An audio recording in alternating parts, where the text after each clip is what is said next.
Hi, welcome to Chapter 5 Events. An event is an action that causes something to happen. So, I am thirsty and I want to drink my water from my bottle. So, I need to open it, right? And I have to press this button to open the lid. And I drink. So, this action of pressing this button opens my lid. Okay, it's an event. How about if you are typing on a keyboard and you're typing the letter J for Theravada, and the letter J will show up on your document, right? If I tap on my tablet, my display turns on. So that's another word for saying an input. If I click my mouse, right, then I open a web page or I open another link. So that's events. Now, today in events, we're going to make a bounce game. Okay, so it's kind of similar to Pong in a way, but we're going to do this in not in the Express course, but in the projects section of code.org. Let's take a look to see how to get there. So once you go to your account, you're going to go up here to projects. You're going to scroll down here, view full list, and look at all the games containing events. So you can play all these and create all these with this lesson today. We're going to do bounce. Okay, and here's the instructions. Create your own bounce game. You can change all the visuals and the rules. When you're done, click share to let friends try your game on their phones. You can do that right here.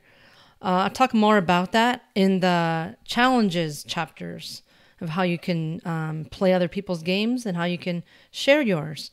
But for here, I want you to take a look here first at the workspace. This looks very different than what we're normally used to, because normally you're used to seeing blocks that we're stacking like this. We're putting a repeat block. We use the conditionals. We debugged. But over here, you can see we have a bunch of events. And these don't attach. Do you see? These don't have a little notch to attach, because this when run is an event, right? Because if I click run, then these things will happen.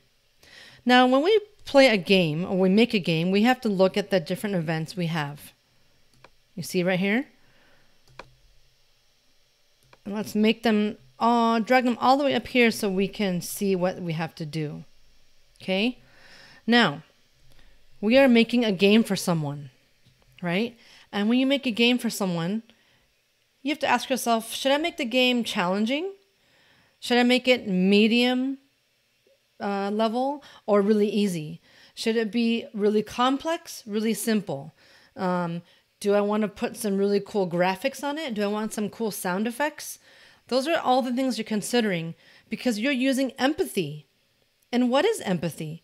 You've probably heard it from teachers, from friends, from your parents. And let's go deep into what empathy is. So when I think of empathy, I think of, when we know it means to put yourself in someone else's shoes, right? To really think about how they might feel in that situation. So you see this picture of these two children here. Perhaps this one is feeling upset, and this child here is trying to comfort this child. So he's putting arm around that child right there.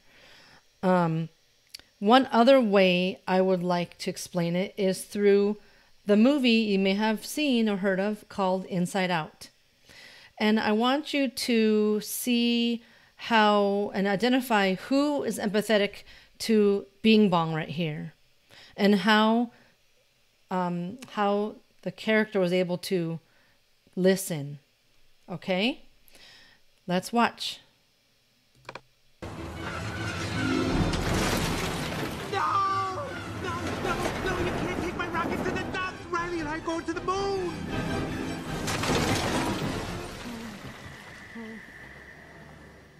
Riley can't be done with me.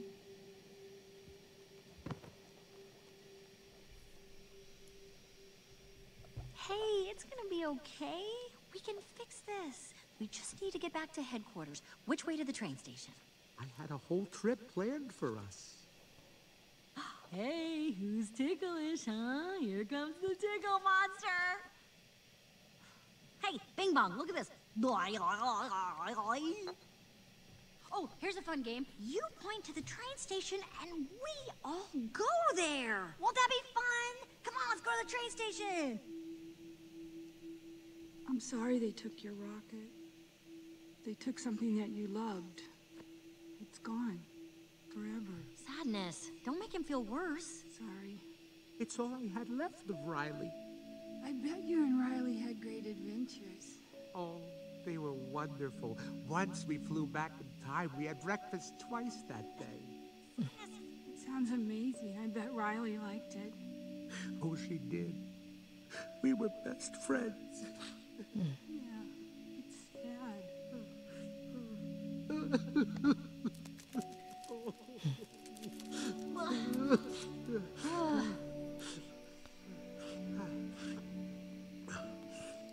I'm okay now. Come on. The train station is this way.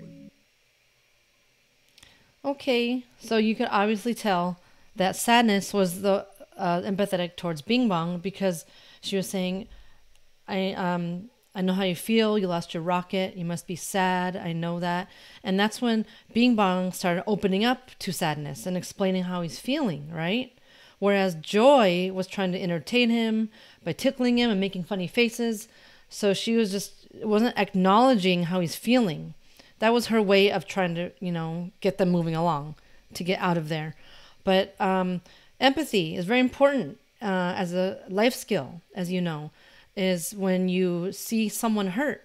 You may have already helped your friends or your family when they're upset, or maybe celebrated some wins with them or some celebrations, right?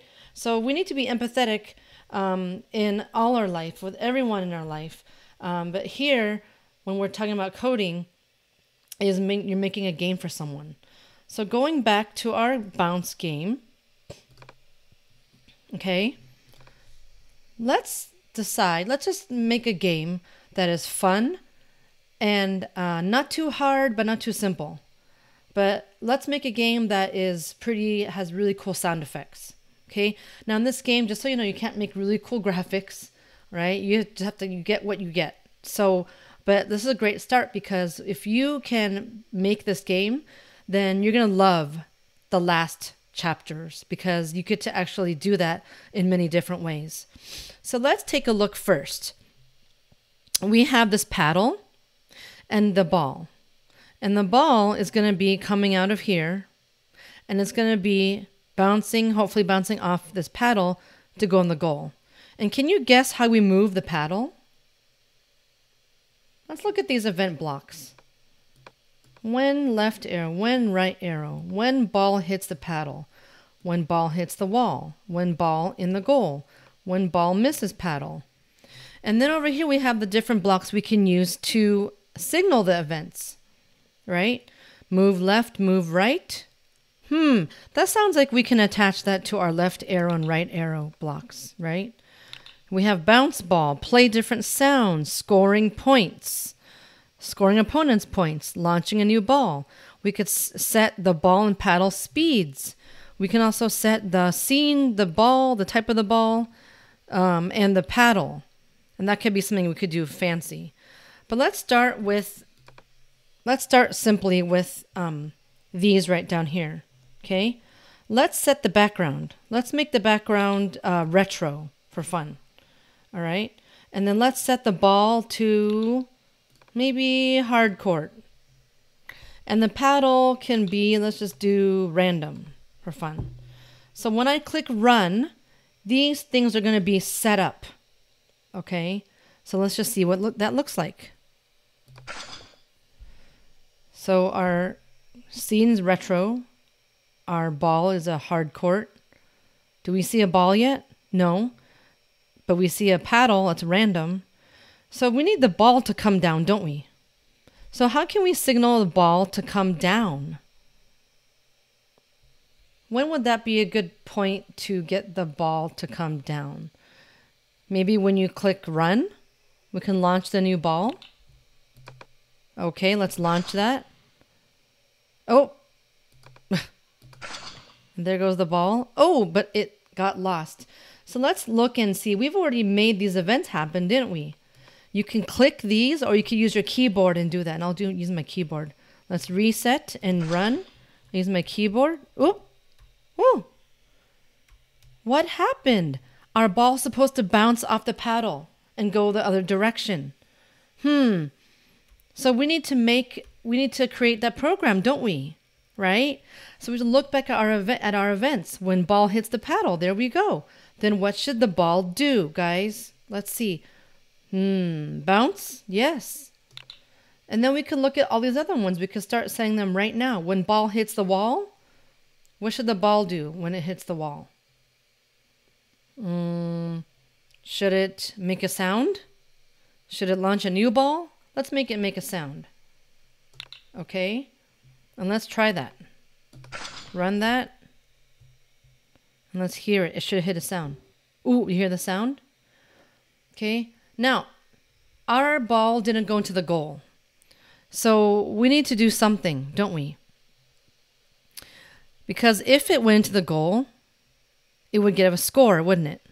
Right? So when ball in goal, we should score a point. Shouldn't we? But now, look what happened. My game is over, but I need something to come back to me. And that is the ball, isn't it? So I need the ball to be launched again, don't I? Right? So I already launched it when I click run.